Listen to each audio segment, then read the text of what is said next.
बिस्मिल्लाहिर्रहमानिर्रहीम। अस्सलाम वालेकुम नाज़रीन, आप देख रहे हैं मेरा यूट्यूब चैनल। मैं हूं शाहज़ेब अमीन। सबसे पहले बात करेंगे कि सोहेल अफरीदी साहब को जो वफाक की तरफ से बुलेट प्रूफ गाड़ियाँ भेजी गई थी, तो सोहेल अफरीदी साहब ने वो गाड़ियाँ लेने से इनकार कर दिया और वफाक को कहा कि ये जो बुलेट प्रूफ गाड़ियाँ आपने मुझे दी हैं ये आप अपने पास रखें। देखा गया कि जब सोहेल अफरीदी साहब ने ये गाड़ियाँ वापस की तो वफाक को इस चीज़ का बहुत बुरा लगा।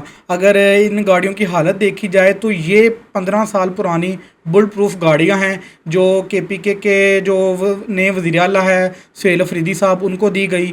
तो लेकिन सोहेल अफरीदी साहब ने ये गाड़ियाँ लेने से इनकार कर दिया, क्योंकि इन गाड़ियों की अगर देखा जाए तो बताया जाता है कि 15 साल पुरानी गाड़ियाँ हैं और इनकी जो हालत है वो खस्ता हालत है।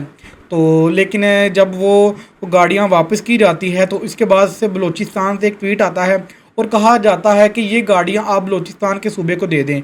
तो जैसे ही मोहसिन नकवी साहब को इस ट्वीट का पता चलता है तो मोहसिन नकवी साहब ने ट्वीट का जवाब देते हुए कहा कि डन, ये गाड़ियाँ बलूचिस्तान को भेज दी जाएंगी। तो मैं ज़रा बात करूँगा कि क्या ऐसे ही तमाम मामलात चलते हैं, ऐसे ही तमाम चीज़ें चलती हैं कि ये नहीं पता कि कौन से सूबे को कौन सी चीज़ों की ज़रूरत है या कौन से लोगों को कौन सी चीज़ों की ज़रूरत है। आया अगर हम ये चीज़ उठाकर इस सूबे को देते हैं या इस चीज़ को उठाकर इस सूबे को देते हैं तो क्या इसमें कोई नुकसान तो नहीं। तो ये क्या बात हुई कि एक ट्वीट करने से आपने ये तमाम गाड़ियाँ जो बुलेट प्रूफ गाड़ियाँ हैं बलूचिस्तान के सूबे को दे दी हैं। तो ये गाड़ियों की हालत है कि पाकिस्तान में गाड़ियों की कितनी को कदर है कि पाकिस्तान के जो इस वक्त के गवर्नमेंट में बैठे लोग हैं वो गाड़ियों के कितना को लेन देन देख रहे हैं कि किन लोगों को किस चीज़ की ज़रूरत है। एक ट्वीट पर दूसरे को गाड़ियाँ दी जा रही हैं या कोई भी मामलात सूबे को दूसरे सूबे को दिए जा रहे हैं। मुझे लगता है कि गवर्नमेंट को इसके बारे में इसकी तफसील बतानी चाहिए कि ये गाड़ियाँ कितनी पुरानी हैं जो इस वक्त KPK गवर्नमेंट इल्ज़ाम लगा रही है वफाक पर कि ये गाड़ियाँ 15 साल पुरानी गाड़ियाँ हैं जो बुलेट प्रूफ गाड़ियाँ दी गई हैं। तो उसके बारे में मेरे ख्याल से जो वफाक को इस पर अपनी सफाई पेश करनी चाहिए कि ये गाड़ियाँ वाकई ही पुरानी गाड़ियाँ हैं या इनकी गाड़ियों की जो तस्वीरें सामने आ रही हैं ये वाकई खस्ताहाल गाड़ियाँ हैं। अब ये देखना बाकी है कि गवर्नमेंट इस बारे में क्या कहती है।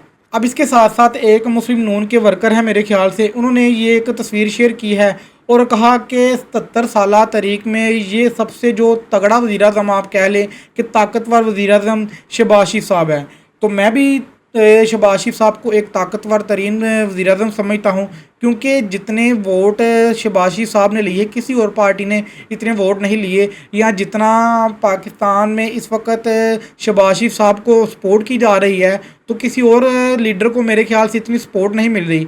क्योंकि ये दुनिया में तमाम दुनिया के दौरे कर रहे हैं इस वक्त, जब पाकिस्तान में हालात तमाम लोग आपके सामने हैं कि किसान का क्या हाल हुआ है, गरीब आवाम का क्या हाल हो रहा है इस वक्त जो पाकिस्तान के बुनियादी सहूलियात से महरूम है।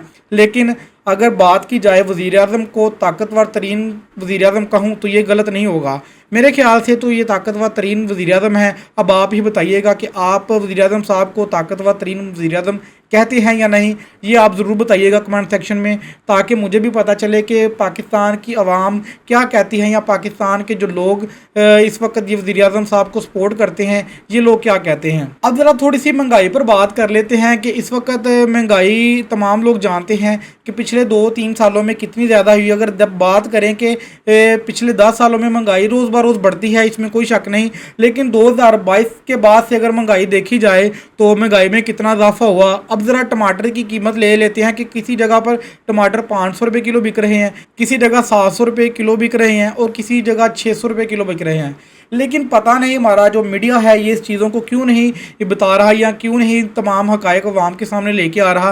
क्योंकि जो पिछले गवर्नमेंट थी उसमें बातें बताई जाती थी, अवाम आईना दिखाती थी हुकूमत को कि ये आईना है, लेकिन जब से ये निज़ाम बदला है तो कोई भी लोग अब महंगाई पर बात नहीं करते। पता नहीं इसकी क्या वजूहात हैं। मेरे ख्याल से महंगाई पर बात होनी चाहिए, अवाम को बताना चाहिए कि पिछले दौर में कितनी महंगाई थी। अगर 2018 में देखा जाए तो तब कितनी महंगाई थी, 2022 में जो महंगाई वो ज़्यादा हुई है कम हुई, या 2025 में जो अब महंगाई है ये 2022 से कम है, 2018 से कम है। ये तमाम जो अदवार हैं उनका आवाम के सामने रखना चाहिए कि कौन से टन्योर में महंगाई ज़्यादा हुई या कौन से टन्योर में महंगाई कम हुई। तो मेरे ख्याल से इस आवाम को तमाम चीज़ों का इल्म होना चाहिए, हमें तमाम लोगों से तमाम चीज़ें शेयर करनी चाहिए। पाकिस्तान में जो इस वक्त की सूरत हाल है, गवर्नमेंट बहुत अच्छा काम कर रही है, लोगों को किसी ना किसी तरह रिलीफ देने की कोशिश कर रही है, लेकिन आवाम तक कोई भी रिलीफ मेरे ख्याल से अभी तक नहीं पहुंच रहा। गवर्नमेंट काम तो बहुत कर रही है, लेकिन आवाम तक उस काम का जो मैं समझता हूँ कि फल मिलना चाहिए आवाम को, अभी तक वो फल आवाम तक नहीं पहुंच रहा।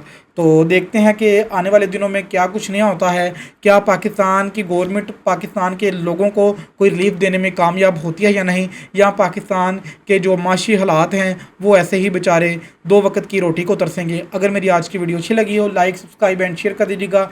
नेक्स्ट वीडियो के लिए मुझे इजाज़त दीजिएगा। अपना ख्याल रखिएगा। अल्लाह हाफिज़। पाकिस्तान जिंदाबाद।